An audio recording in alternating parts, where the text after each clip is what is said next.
Hey everybody, how you guys doing today? This is Jim from the Pain PT, and I love that you guys are here trying to learn more about the brain and nervous system in relation to your chronic somatic symptoms. My job is here to help you all navigate and move forward out of this to heal, recover, return to your lives.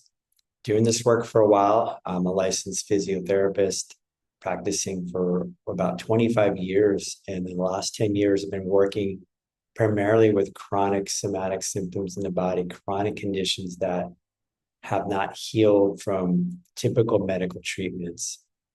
My own journey on this work is a personal journey of my own chronic symptoms to also working with thousands of people over the years and seeing that the mainstream medical system is not meeting the needs and helping people get out of these conditions. The body heals, okay? So if you have a physical condition, an injury, something acute, your body is going to heal, it's going to recover, regardless of if you're stressed, not, or whatever's going on. Your body has an innate ability to heal. So if your condition is chronic, persistent, going on for way longer than it should, and you're having some of the things I talk about here, then we're going to focus on targeting this up here, your brain, your autonomic nervous system. These are the two systems in your body that control everything. And so we're going to keep talking about this more and more. Again, if you enjoy these videos, I appreciate a like, a thumbs up. If you haven't subscribed, subscribe to my channel. And so today we're going to talk about two personality types that have been identified in the research that we see a lot of times in people suffering from various types of chronic pain disorders or chronic symptom disorders. And many of you here know the work of Dr. John Sarno. He's written some best-selling books about how the brain has been implicated in causing all sorts of chronic pain disorders. And he highlighted a bunch of different personality traits that he saw in his patients that I see as well in the people I work with. Today, we're going to talk about two personality types that the research has identified that fit the mold of pain personality, or a person who is commonly having these pain disorders that are chronic. And we see this in a lot of people. So let's go to the article here. I'll link it in the show notes here. And the title of this paper in 2017 is New Evidence for a Pain Personality, a critical review of the last 120 years of pain and personality. So we're looking at a lot of data going back a century or more to see what type of personality is the person who has develops chronic pain of all different types. So they developed or came up with two things. I'm going to talk about them. The first one's called harm avoidance. Okay, that's the first personality type, harm avoidance. What they saw is people who had a lot of chronic pain, they had what's called higher harm avoidance. I'm going to describe that to you now. And this is the tendency to be fearful, pessimistic, sensitive to criticism, and requiring high levels of reassurance. Okay, so this high harm personality, high harm avoidance personality has a tendency to be for a person to be fearful, pessimistic with negative thinking, negative mindset, sensitive to criticism, right? That's looking at emotion of shame potentially, and requiring high levels of reassurance, okay, to know that they're good, okay, everything's all right, to settle down. Okay, the second personality trait they found through all this data was called low self-directedness. Low self-directedness. And again, this often manifests as difficulty with defining and setting goals, meaningful goals for yourself, low motivation, right, and ability to carry out these goals, and problems with adaptive coping. Okay, being able to cope and handle with adversity, with stress, emotions, these symptoms, just so overwhelming to the system, not able to stay focused on their tasks and goals and what they're trying to accomplish. Another word for this is low self-efficacy. Self-efficacy is a belief and a confidence in yourself and an ability to carry out what you need to do. Okay, so that's the second personality trait or quality that we see as the low self-directedness. The first one is higher harm avoidance. I'm going to explain this a little bit more. And what they tease out in this paper is that we see higher harm avoidance in people who have anxiety and depression. Okay. So we see that along the lines here. And they say here from this paper, the evidence for this personality profile, the two things I mentioned here, is found across a wide variety of chronic pain conditions. Now, again, I want you to know these are not all inclusive. So if you don't hear yours here, don't think, oh, that doesn't apply to me. No, no, no.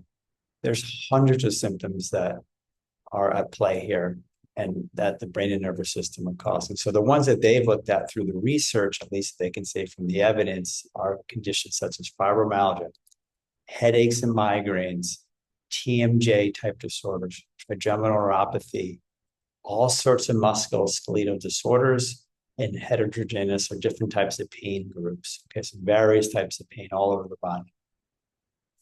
And the clinical implications of this, what they teased out through the study, is that this higher harm avoidance reflects a tendency to develop conditioned fear responses. Okay, I'm going to talk about the fear avoidance cycle, which I mentioned before. So when you have that personality type, you have a greater tendency to develop conditioned fear responses in you, which suggests that higher harm avoidance may create more vulnerability to developing a fear avoidance response to chronic pain. Now, again, that fear avoidance response has been also well studied for decades. It's something I teach and go through because what happens is we become afraid of the symptoms and we start to avoid in many ways. That just makes it worse. That leads to more disability and depression and hypervigilance and pain catastrophizing and things like that. So what they see here is that this higher harm avoidance leads to a vulnerability to developing a fear avoidance response to your chronic symptom. And secondly, the lower self-directedness, that second personality trait, may contribute to keeping a sufferer within the vicious cycle of fear, avoidance, and suffering and pain. Okay. So the idea here is that we need to work on reducing, right, these two personality types for our recovery. And that makes a lot of sense. And if you resonate with this, you say, yeah, okay, that sounds a bit like me. Yeah, that makes sense to me too. And I see this in a lot of people. Okay. So we have to move past this here. They mention here how this fear avoidance model, which again has been studied, there's growing evidence, there's tons of evidence that we see it in the development and maintenance of chronic pain. And that these personality traits I mentioned today, these two, create a vulnerability factor. So it makes you more vulnerable or susceptible to developing this cycle of greater fear around your pain. Okay. And they say this higher harm avoidance and lower self-directedness may represent a personality vulnerability, which may lower the threshold at which the pain is perceived as threatening. Now, remember, I talk a lot about this, how chronic pain and chronic symptoms are based on a threat and danger reaction from your brain. Your brain is perceiving threat or danger. That kicks off the strong reaction of the pain or reaction to the stimuli, which creates this. Okay, so having these two personalities types create a vulnerability in you that lower the threshold, right, or the activation in which pain or a symptom is perceived as threatening in your brain. Okay, so that we're more likely to think of this as a problem or something's wrong with this. And as a result of this, the people with the higher harm avoidance sufferers may be more likely to anticipate pain with fearful, catastrophic thoughts, which could develop and may develop into chronic rumination and worry, right? Which a lot of people have.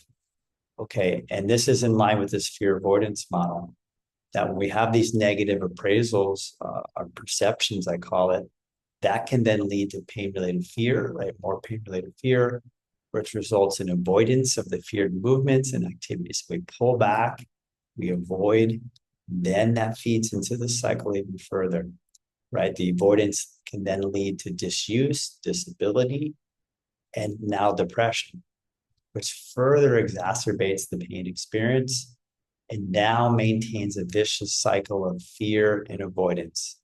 okay, which is often big things. There are two things, characteristics with chronic pain sufferers. Okay, and then when you bring in now the second personality type, the lower self-directedness, which again, like I said, is closely related to self-efficacy, which is the belief that we can cope and deal with things and get through things and handle things well. When we have that lower self-directedness, it makes it more difficult for the person suffering from chronic pain to prevent and overcome the vicious cycle. We feel overwhelmed. We don't feel like we have any empowerment, any control, any ability to move forward. Okay. This is because they lack the skills to set and achieve meaningful goals and cope actively. Now, this is something I help people. Both these personality types, you need to reduce everybody for your healing. Okay, we got to build the skills to set and achieve meaningful goals, which I help people do, stick with them, hold people accountable, how to cope actively and helpfully with your symptoms, with your emotions, with your mind, with these negative thoughts.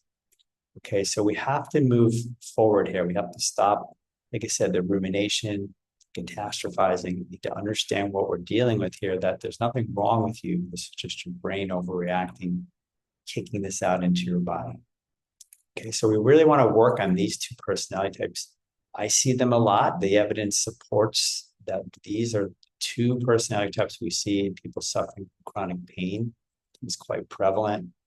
So I'm sharing this data with you today so you can understand this and say, hey, yeah, that relates to me, or yeah, that sounds about right. I feel like I have some of these.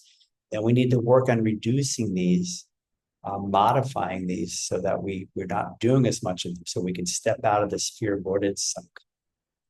Now, if you need help in doing this, reach out. This is what I do for a living now. This is my sole purpose, is to help people with chronic pain, chronic symptoms that are not getting better from traditional medical treatments. You're not going to have your answer there if you've been going down that route for a while and getting no results. You need to shift gears and start working on the brain and nervous system. Okay, the brain's the most powerful organ. And that's where I direct my treatment now with people. I move past the body. I don't treat the body anymore with these conditions. I'm treating the brain and nervous system. So reach out. You can go to my website, the Pain PT. I offer individual assessments and coaching. I also have group coaching support to help people move past these things and become a success story. I want all of you to become a success story. You can come on this channel and share your story, which helps many other people to keep their motivation up and feel hopeful that they also can recover from these conditions. Thank you so much, everybody. Again, if you like the video, please give it a thumbs up. I appreciate all of you. I'll continue to share with you the evidence, knowledge, whatever I can do to help you guys move forward in your recoveries. Take care now. Bye-bye.